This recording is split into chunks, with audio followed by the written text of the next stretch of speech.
Yes, you saw the thumbnail. It's potentially going to happen. Labour might be banning Airbnb. So Labour want to improve the rental sector. Rents are ridiculous at the moment. Rents are up 8.5% this year alone, which is around 4 times higher than inflation. Which is crazy because we all know that inflation has been pretty high. So if rents are anywhere close to how high inflation was, that's mad. And this is mainly because the rental stock is just not there at the moment. Well, we've never had that many rentals in general anyway, and it's just getting worse. A lot of landlords are selling up. So we don't know, but are they going to potentially ban Airbnb or shut it down completely? Okay, you may be asking yourself, why is this happening? Why is Labour thinking about shutting down Airbnb? Potentially.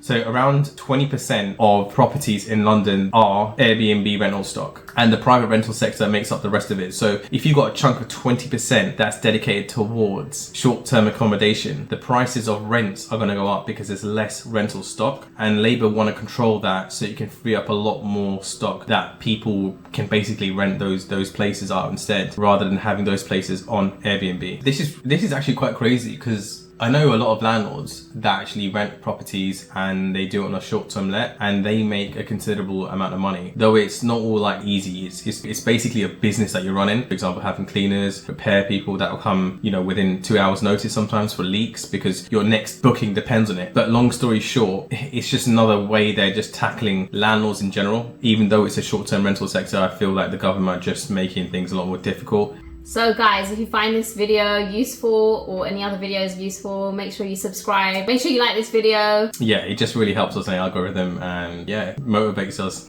So Labour has promised to build 1.5 million new houses to help with the rental market. But as you know, the government always promise things and sometimes don't even deliver. But if they do this, it will actually help out. But we don't think that will happen. Another reason why Labour is looking at Airbnb is because it takes away the community kind of atmosphere of a residential area. So if you got loads of flats, for example, and let's say half of those flats are Airbnb, you're going to have people passing in and out, and that's going to cause security issues, and just you won't feel comfortable in where you live. You'll feel like it's just a commercial ground when it should be like residential. Another thing we want to talk about is also on one of our videos, we were talking about the removal of Section 21, which is basically a no-fault eviction that the landlord can use. Essentially, Section 21 is getting taken away from landlords. And following from this, we received a comment from one of our viewers, and no, it's not just one comment. There's loads of comments on anything we're talking about, anything to do with the removal of Section 21 or any of these type of things that disadvantage landlords. We get hateful comment towards us, basically. Lizelle will tell you one of the comments. So the comment we received basically said,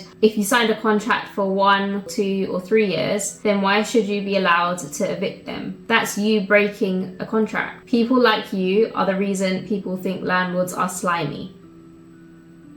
Okay, firstly, if there's a 1, 2 or 3 year contract being made between the tenant and the landlord, if there's a break clause of 6 months, technically at this point in time, you can use that break clause and evict the tenant. I think it's on the 4th month, so they come out exactly on the mark of the 6th month if you have a break clause in your contract. Landlords are not really allowed to break the contract rules anyway. To give other scenarios where the landlord would desperately need to vacate that property if they want to move in it themselves. Also, what if they want to sell the property because they're in like bankruptcy or they're really in a difficult financial situation. This is what I told the person on YouTube. There has to be a system in place that has an option for both sides to take when things go wrong on both sides. People like you are the reason people think landlords are slimy. So this clip was only about 30 seconds? Yeah. And it was just a summary of it was just us informing you about what Labour is potentially going to do. I'm not sure how people would gather the fact that we're bad landlords or we do things incorrectly when we rent properties out. That's what I put in my reply, actually. I'm not sure how you assumed all these things without me even being your landlord. Yeah, well, it just makes no sense. Another comment that's come through actually as well is good, landlords deserve this.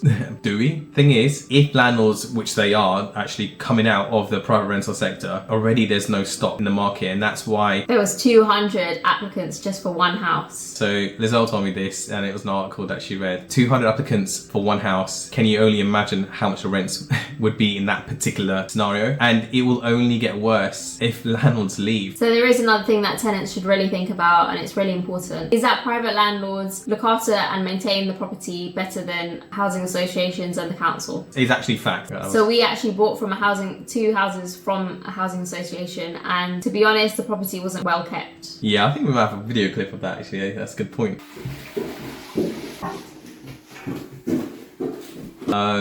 Yeah, we had mushrooms on the ceiling. And there was a lot of mold as well all over the bedrooms. So just keep this in mind if you're a tenant and you're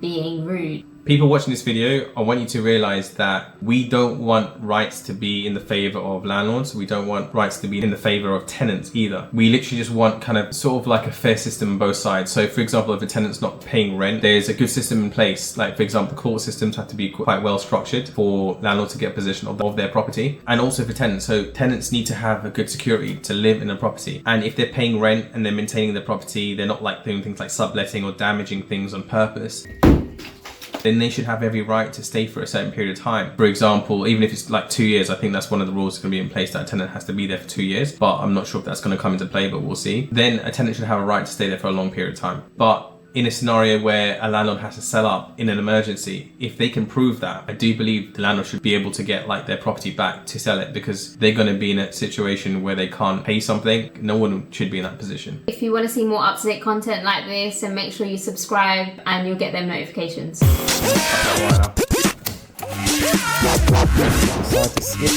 I have a problem getting this worker to stop.